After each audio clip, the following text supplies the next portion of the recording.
சேலம் மாவட்டத்துல சிலுவம்பாளையம் அப்படிங்கிற சிற்றூர்ல கிராமத்து மனிதரா பிறந்தவர் தான் அப்படின்னாலும் நகரங்களை நவீனப்படுத்திட அவரை மாதிரி செம்மையா செயல்பட்ட சிற்பி இன்னொருவர் இருக்க முடியாது. சென்னை அயோத்திக்குப்பம் பகுதியில குடிசை மாற்று வாரியம் சார்பா கட்டப்பட்ட 22,000 குடியிருப்புகள் அத்தனையும் நம்ம தலைவர் எடப்பாடியார் பெயரை காலந்தோறும் சொல்லிக்கிட்டே இருக்கும். ஏழைகள் வசிக்கிற குடிசைகளை அகற்றிட்டு அவங்க வாழ்ற இடத்திலேயே மாடி வீடு கட்டி கொடுத்தவர் எடப்பாடியார். அயோத்திக்குப்பத்துல 2017 இருந்து 2020 வரைக்கும் 577 கோடி ரூபாயை ஒதுக்கி இந்த சாதனையை செஞ்சிருக்கிறாரு எடப்பாடியார். ஸ்மார்ட் சிட்டி அப்படின்னு சொல்லப்படுற சீர்மிகு நகரங்களுக்கான திட்டங்களை மிக சிறப்பா முன்னெடுத்தவர் எடப்பாடியார். அவரோட ஓய்வில்லாத பணிகளால சென்னையில மேம்பாலங்கள், பாலங்கள், சாலை மேம்பாடுகள், இதர நவீன கட்டமைப்பு பணிகள் விறுவிறுன்னு வேகம் எடுத்துச்சு.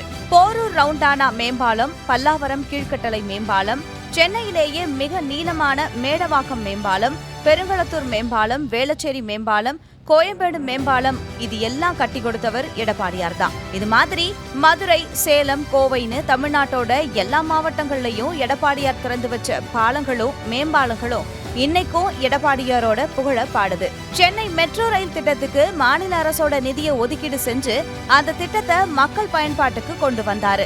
2019 பிப்ரவரியில கிளாம்பாக்கம் பேருந்து நிலையத்துக்கு நிதி ஒதுக்கி கட்டுமானத்தை தொடங்கி வச்சவரு நம்ம எடப்பாடியார் தான். பக்கிங்ஹாம் கால்வாய், கூவம், அடையாறு மாதிரியான ஆறுகளை சுற்றுச்சூழல் பாதிப்பில்லாம சீரமைச்சவரும் எடப்பாடியார் தான்.